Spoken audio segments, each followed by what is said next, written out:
Hello बच्चों, so let's understand the question first. The question says with respect to hypochlorite. Okay, सबसे पहले बोला गया है हाइपोक्लोराइट, तो हाइपोक्लोराइट ही बोला गया है, तो इसका मतलब हाइपोक्लोराइट होता है ClO माइनस। क्लोरेट क्लोरेट रहता है हमारे पास ClO3 माइनस, है ना, और पर क्लोरेट हो जाएगा ClO4 माइनस। ठीक है, तो ये हो गया हमारे पास पर क्लोरेट आयन। तो अब बताना है इनके बारे में सारी इंफॉर्मेशन। चलिए स्टार्ट करते हैं ऑप्शन नंबर ए के साथ। ए में बोला है hypochlorite ion the strongest conjugate base. ठीक है, तो चलिए पहले इनके एसिड्स बनाते हैं। तो एसिड्स है हमारे पास HClO4, HClO3 एंड HCl। अगर इनकी एसिडिक स्ट्रेंथ की बात की जाए तो सबसे स्ट्रॉन्ग एसिड कौन होगा? HClO4 होगा। ठीक है, अगर इनका कॉन्जुगेट बेस बनाए वो कैसे बनेगा? H प्लस आयन हटाने के बाद, तो यहां मिल जाएगा हमें ClO4 माइनस। तो ये है यहाँ पर स्ट्रॉन्ग एसिड। स्ट्रॉन्ग एसिड का जो कॉन्जुगेट बेस होता है वो क्या होता है? Weak base. तो यहां पर ये क्या है? Weak acid. तो वीक एसिड का जो कॉन्जुगेट बेस बनेगा वो क्या बन जाएगा? ClO माइनस, जो कि है यहाँ पर वीक एसिड है, तो ये बन जाएगा स्ट्रॉन्ग बेस। तो हमें बताना था स्ट्रॉन्ग कॉन्जुगेट बेस, तो ये किसका बनेगा? HClO का, मतलब ClO माइनस।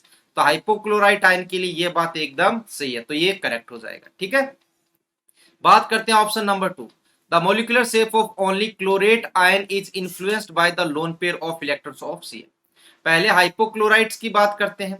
तो हाइपोक्लोराइट था ClO माइनस, तो Cl single bond O minus, lone pair lone pair lone pair, तो ये लीनियर रहेगी, कोई फर्क नहीं पड़ेगा, क्योंकि क्लोरीन के लोन पेयर रिपल्सन लगाएंगे तो ये तो सीधा ही रहेगा ना, कोई टेढ़ा मेढ़ा तो होगा नहीं। इसके बाद बात करते हैं क्लोरेट आयन। तो ये था ClO3 माइनस, तो यहाँ पर Cl lone pair double bond O double bond O and O minus. तो हमें पता है कि टेट्राहेड्रल ज्योमेट्री रहती है, लेकिन लोन पेयर के रिपल्सन के कारण ये क्या हो जाती है? पिरामिडल। तो इसका मतलब यहाँ पर Cl के लोन पेयर से इफेक्ट पड़ा है ना, यही तो बोलती है VSEPRT थ्योरी। अब बात करते हैं पर क्लोरेट ClO4 माइनस। तो यहाँ पर कोई लोन पेयर है ही नहीं, तो double bond O double bond O double bond O and double bond, तो ये टेट्राहेड्रल है। तो यहाँ पर Cl पर कोई लोन पेयर नहीं, कोई इफेक्ट नहीं पड़ेगा। इसका मतलब क्लोरेट आयन पर लोन पेयर के कारण इफेक्ट पड़ रहा है। ध्यान रखिएगा ClO2 माइनस पर भी पड़ता, लेकिन वो हमें क्वेश्चन में दिया हुआ ही नहीं है, तो बी आंसर भी यहाँ पर करेक्ट हो जाएगा। Option number C, hypochlorite ion ClO minus, ये जब डिस्प्रोपोर्शनेट होता, देखिए, and chlorate ion disproportionate to give rise to identical set of ion, और साथ में क्या बोला है? क्लोरेट आयन होता है ClO3 माइनस, ये डिस्प्रोपोर्शनेट होगा ClO3 minus plus Cl minus. यहाँ ऑक्सीडेशन स्टेट +1 है, ये 3 2 6 -1 +5, और ये -1। तो एक एलिमेंट का ऑक्सीडेशन होना, उसी का रिडक्शन होना डिस्प्रोपोर्शनेशन रहता है।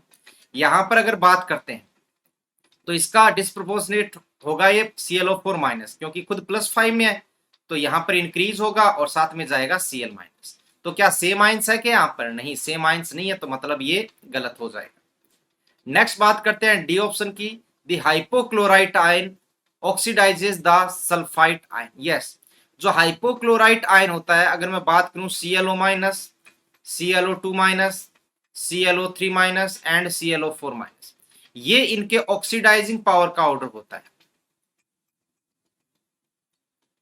ठीक है, ऑक्सीडाइजिंग पावर। तो सल्फाइट आयन क्या होता है? SO3 2 माइनस, तो ClO माइनस के साथ रिएक्शन करेगा, तो ये यहां पर किसका वर्क करता है? ऑक्सीडाइजिंग एजेंट का वर्क करता है।